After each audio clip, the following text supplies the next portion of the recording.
Canada study visa processing time and visa trend. जी हाँ, अगर आपने भी फाइल लॉन्च की हुई है तो उसका क्या प्रोसेसिंग टाइम रहेगा, तो आपके लिए ये वीडियो बहुत ही इंपॉर्टेंट रहने वाली है। मैं जगसीर शर्मा फ्रॉम नीति इमिग्रेशन आपका स्वागत करता हूँ। इस वीडियो में अब हम बात करेंगे Canada visa study visa processing time के बारे में। जी हाँ, जो आपने अगर अपनी फाइल लॉन्च की है तो उसका रिजल्ट कब तक आएगा, कब तक हम मतलब वेट कर सकते हैं, कब तक हम हमें अपना रिजल्ट मिलेगा। जो कनाडा का study visa visa processing time जो रहता है वो ऑलमोस्ट 20 to 25 डेज तक रहता है। जी हाँ, 20 से 30 दिन हमारा जो रिजल्ट आने में एम्बेसी ले लेती है।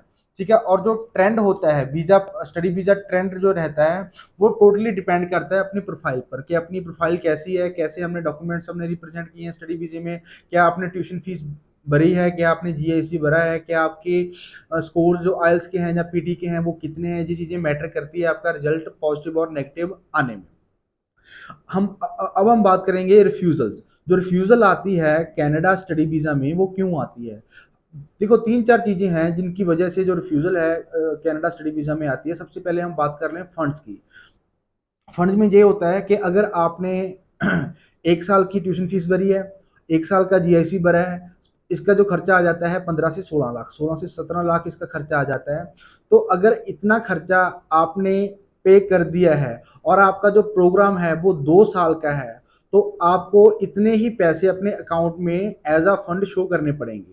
क्योंकि अगर आपने ये चीज़ें नहीं शो की तो वीज़ा ऑफिसर सोचेगा कि ये बंदा कनाडा में आकर स्टडी नहीं करेगा, पढ़ाई करेगा, इसके लिए वो आपको रिफ्यूज़ल दे सकता है। इसलिए जो आपको फंड्स हैं जो आपने वो 18 से 20 लाख, 16 से 17 लाख, 15 से 16 लाख वो आपने ज़रूर शो करने हैं, अदरवाइज़ रिफ्यूज़ल आ जाएगी। ये रिफ्यूज़ल का मेन चांस रहता है।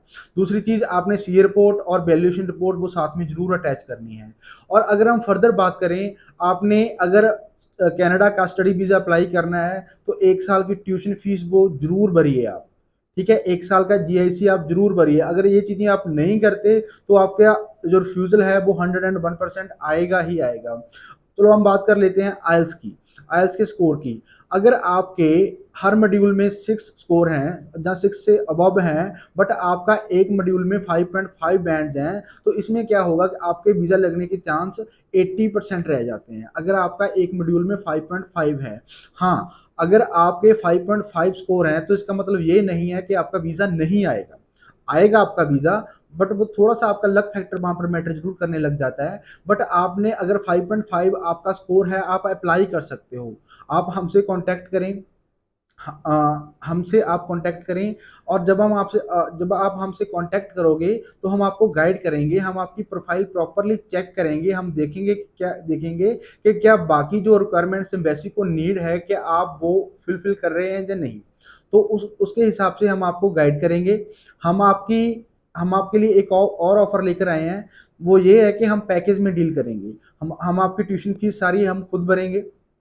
ठीक है, सिर्फ आपको जीआईसी भरना होगा और इस तरीके से हम आपकी फाइल लॉन्च करेंगे। हम आपका सारा खर्चा अपने ऊपर लेंगे और आपकी जो सारी फीस होगी, जो हमारी पेमेंट होगी, वो सारा पैसा वीज़ा लगने के बाद लेंगे।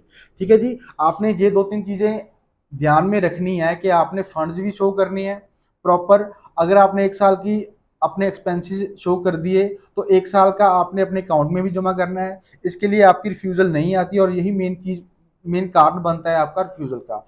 एक चीज आपने और ध्यान में रखनी है कि जब आप प्रोग्राम चूज कर रहे हो, सपोज करो आप अपना प्रोग्राम चूज कर रहे हो, that should be relevant and superior भी होना चाहिए। अगर आप कोई भी प्रोग्राम ले रहे हो वो रेलिवेंट तो होना ही चाहिए, साथ में वो सुपीरियर भी होना चाहिए।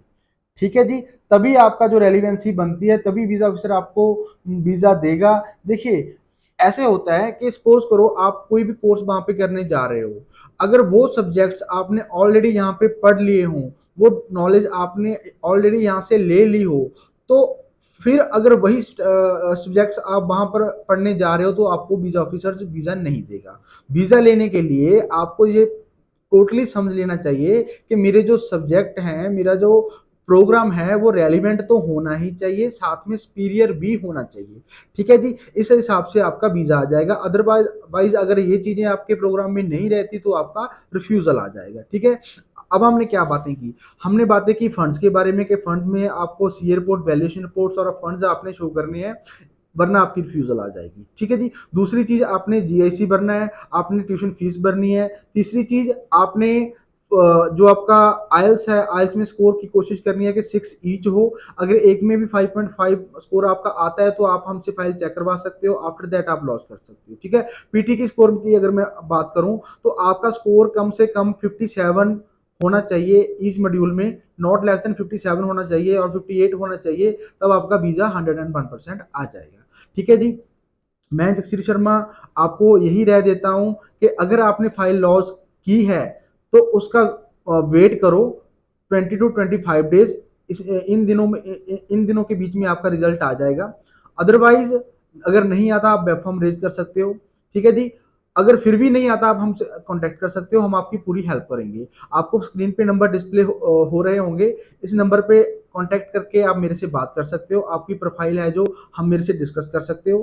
ठीक है जी, मैं आपको पूरी गाइडेंस दूंगा कनाडा स्टडी वीजा के बारे में। नमस्कार।